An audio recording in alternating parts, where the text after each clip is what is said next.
Shalom, selamat pagi Bapak Ibu Saudara-saudara. Pagi hari ini mari kita merenungkan kebenaran firman Tuhan untuk terus bertumbuh di dalam iman, mengalami Kristus melalui kebenaran firman Tuhan. Mari kita berdoa. Tuntunanmu Engkau ajarkan melalui kebenaran firman Tuhan yang kami dengarkan.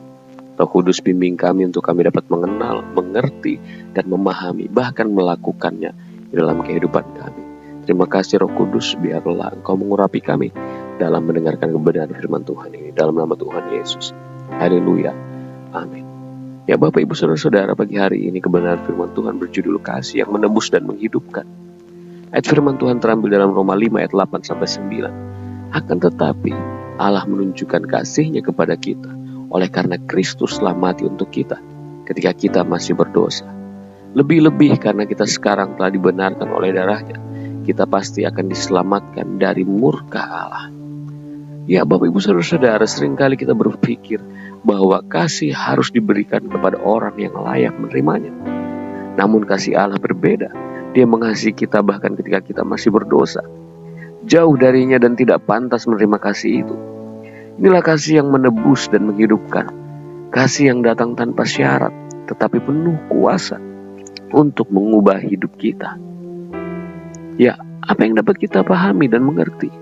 Yang pertama adalah kasih yang menebus. Paulus menegaskan bahwa Allah menunjukkan kasih-Nya melalui pengorbanan Kristus di kayu salib. Kita tidak harus menjadi baik terlebih dahulu untuk menerima kasih-Nya. Justru saat kita masih berdosa, Kristus sudah mati bagi kita.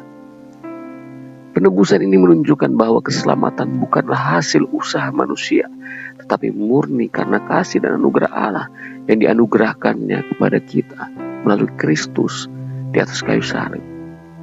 Tanpa adanya kasih Kristus, kasih yang menebus, maka kita tidak akan pernah mengalami keselamatan. Ketika kita percaya kepadanya, maka kita akan beroleh kasih yang menebus dan menyelamatkan kita. Kemudian yang kedua adalah dibebaskan dan dibenarkan oleh darah Kristus. Dosa membuat manusia terpisah dari Allah dan layak menerima murka-Nya. Namun melalui darah Kristus, kita dibenarkan dan dibebaskan dari hukuman dosa. Bukan hanya itu, penebusan Kristus juga membawa kita hidup dalam hubungan yang dipulihkan dengan Allah.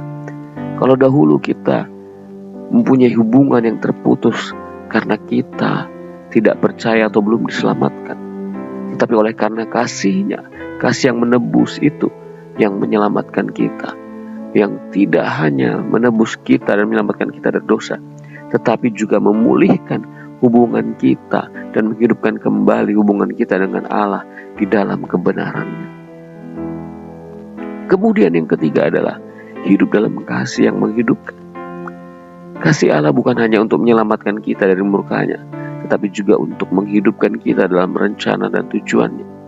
Sebagai orang yang telah ditebus, kita dipanggil untuk hidup dalam kasih dan menyatukan kasih itu kepada kita bersama-sama dengan Dia. Hidup di dalam kasih yang menghidupkan adalah karya Kristus yang telah menebus kita, yang mengubahkan hidup kita, cara hidup kita yang dahulu hidup dalam dosa dan hidup dalam kutuk dosa, tetapi karena keselamatan yang daripadanya, hidup kita berada dalam kasih karunia-Nya, hidup dalam kasih-Nya, hidup dalam kekudusan-Nya, dan hidup dalam pekerjaan-Nya. Jadi, Bapak Ibu Saudara-saudara, hiduplah dalam kasih yang menghidupkan. Jangan terus hidup di dalam keterikatan kita akan dosa-dosa dan pelanggaran kita, tetapi belajarlah untuk hidup di dalam kebenaran. Jadi, apakah saudara-saudara sudah menyadari betapa besar kasih Allah yang telah menebus kehidupanmu?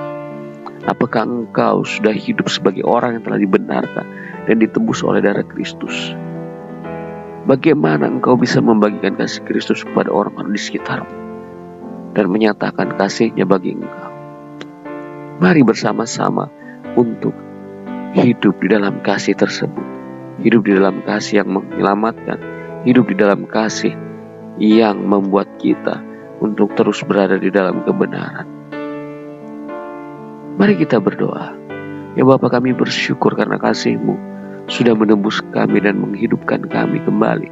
Kami yang dahulunya hidup dalam dosa, mengalami terobosan hidup, mengalami perubahan, dan kami mau Tuhan untuk mengalami Engkau setiap waktu. Roh Kudus, tolong kami untuk hidup dalam kasih karunia-Mu, hidup dalam kekudusan, dan hidup di dalam kebenaran. Roh Kudus, tolong kami, bimbing kami untuk dapat memahaminya, bahkan terus berada di dalam kebenaran.